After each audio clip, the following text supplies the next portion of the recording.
시청자 여러분 안녕하십니까? VOA 뉴스입니다. 북한의 김정은 위원장과 러시아 푸틴 대통령이 오늘 북러 정상회담을 벌이는데 경제협력과 대북제재 문제를 주로 협의할 것으로 알려졌습니다. 하지만 러시아가 대북제재 완화를 돕는다면 국제적으로 이득을 얻지 못할 것이라고 미국 의원들은 지적했습니다. 박승혁 기자의 보도입니다. 러시아 푸틴 대통령이 블라디보스토크에 도착한 북한의 김정은 위원장과 25일 오후 1시쯤 정상회담을 합니다. 회담 장소는 극동연방대학으로 알려졌습니다. 앞서 김 위원장은 북러 접경 핫산역에 도착한 직후 러시아 국영TV와 이례적인 단독 인터뷰를 하면서 이번 회담은 지역 정세를 안정적으로 유지 관리하고 공동으로 조정해가는 계기가 될 것으로 믿는다고 밝혔습니다. 김 위원장과 푸틴 대통령의 회담에서는 북러 간 경제협력과 대북제재 문제가 주요 의제가 될 것으로 전해졌습니다. 이런 가운데 러시아는 대북제재를 지켜야 하며 검증 가능한 비핵화에 집중하기 바란다고 미국 상원 의원들이 밝혔습니다. 한국을 방문한 상원 외교위 소속 민주당 크리스 쿤스 의원은 러시아가 대북제재 완화를 위해 나선다면 푸틴 대통령에게 도움이 되지 않을 것이라고 지적했습니다. I really hope that that is not his goal because it would ultimately be harmful to the interests of Russia. It would not help President Putin's relations, I think, regionally or globally, to provide sanctions relief to a regime that is not yet taken any concrete steps towards denuclearization. 또 그동안 러시아는 북한 압박에 큰 도움이 됐다면서 푸틴 대통령이 김정은에게 영변 폐기만으론 부족하다고 말해주길 바란다고 밝혔습니다. 매기 하산 의원은 북한 비핵화를 유도하기 위한 미국의 제재 완화 가능성을 일축했습니다. To suggest that relieving sanctions before there is denuclearization, I think is not something that people in the United States would support. 이어 김정은이 3차 미북 정상회담을 하고 싶다면 구체적 해결책을 가져와야 한다고 강조했습니다. 또 나쁜 합의를 하는 것보다 합의를 하지 않는 것이 낫다면서 당은 다르지만 트럼프 대통령이 하노이 회담에서 옳은 결정을 했다고 밝혔습니다. VOA 뉴스 박승혁입니다. 북한은 미국과 동맹의 여전한 위협이며 핵무기 개발 등 국제 질서를 뒤집기 위한 도전을 하고 있다고 미 국방부 고위 당국자가 밝혔습니다. 또 북한의 도발 가능성에 항상 대비하고 있다고 강조했습니다. 조은정 기자입니다.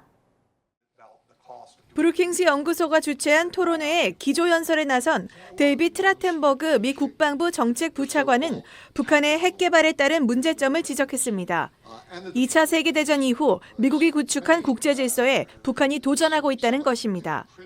And North Korea has developed the ability to threaten or use nuclear weapons as a means of challenging the West and overturning the established international order that the United States helped create after World War II.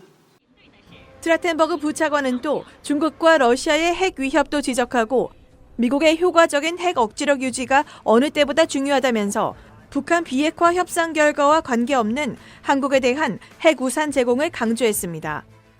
미북 대화가 미국의 한국에 대한 확장 핵 억지에 영향을 줄 수 있다고 우려할 수 있지만 미국은 한국 방어를 위한 적정 수준의 군사력 유지 입장을 이미 밝혔다는 것입니다.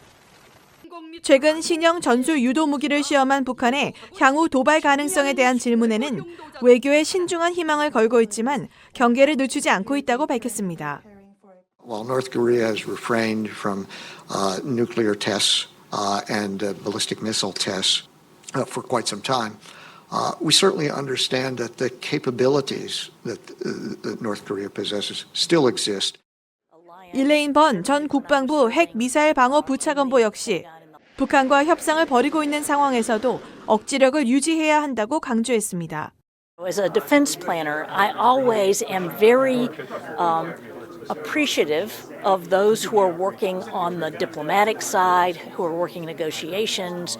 But as defense planners, we always need to be ready for North Korea to do things that we would not like for them to do. 일레인 번 전 부차관보는 이어 미한 동맹의 역할을 강조했습니다. 북한 도발에 대한 공동 대비는 미국과 한국 동맹의 핵심 의제라면서 이러한 미한 간 협의는 지금도 계속될 것으로 믿는다고 강조했습니다. VOA 뉴스 조은정입니다. 미 국무부는 북한의 통일 전선부장이 김영철에서 장금철로 교체됐다는 한국 언론 보도와 관련해 관련 보도를 접했으며 이미 밝혔듯이 북한과 건설적 대화를 할 준비가 돼 있다는 입장을 밝혔습니다. 미 국무부는 24일 한국 국가정보원이 한국 국회에서 대미 대남 업무를 담당하는 통일 전선부장이 교체됐다고 밝혔다는 보도와 관련한 VOA의 논평 요청에 이 같은 입장을 밝혔습니다. 앞서 한국 국정원은 마이크 폼페오 국무장관의 카운터파트 역할을 하면서 미북 협상에 참여했던 김영철이 통일 전선부장에서 물러나고 장금철 조선아시아 태평양 평화위원회 위원이 후임으로 임명됐다고 밝혔으며 이에 대해 한국 언론들은 하노이 회담 합의 실패에 따른 북한의 문책성 인사로 분석했습니다. 태영호 전 주 영국 북한공사는 북한의 김정은 위원장이 북러 정상회담을 통해 유엔 안보리 제재에 따라 올해 말까지 귀국해야 하는 러시아 내 파견 북한 노동자들의 체류 등 경제 문제를 요청할 것이라고 전망했습니다. 태 전 공사는 24일 한국에서 열린 아산 플래넘 2019에 참석해 김 위원장은 푸틴 대통령으로부터 식량 원조 등 많은 것을 얻을 것이라며 이같이 전망했습니다. 태 전 공사는 이어 김 위원장은 올 하반기에 영변 외 핵시설 공개 같은 조건을 내세우며 미국 한국과의 정상회담에 관심을 표명할 것으로 예상했습니다. 북한의 인권 참상을 고발하는 탈북민들의 다큐멘터리 영화 퍼스트 스텝 상영회가 24일 한국 국회에서 열렸습니다. 영화를 연출한 탈북민 출신의 김규민 감독은 한국에서 김일성과 김정일의 사망에 대해서는 많이 주목하지만 북한 주민들의 사망에 대해서는 무관심하다며 북한의 인권 유린 참상을 알리기 위해 영화를 제작했다고 밝혔습니다. 행사에 참석한 자유한국당 황교안 대표는 북한 동포 2,400만 명은 헌법상 명백한 한국 국민이라면서 북한 독재 권력의 인권 유린에 대한 침묵은 명백한 범죄 방조 행위라고 지적하고 3년 동안 출범하지 못한 북한 인권재단의 출범 필요성을 강조했습니다. VOA 뉴스 마칩니다. 시청해주신 여러분 고맙습니다.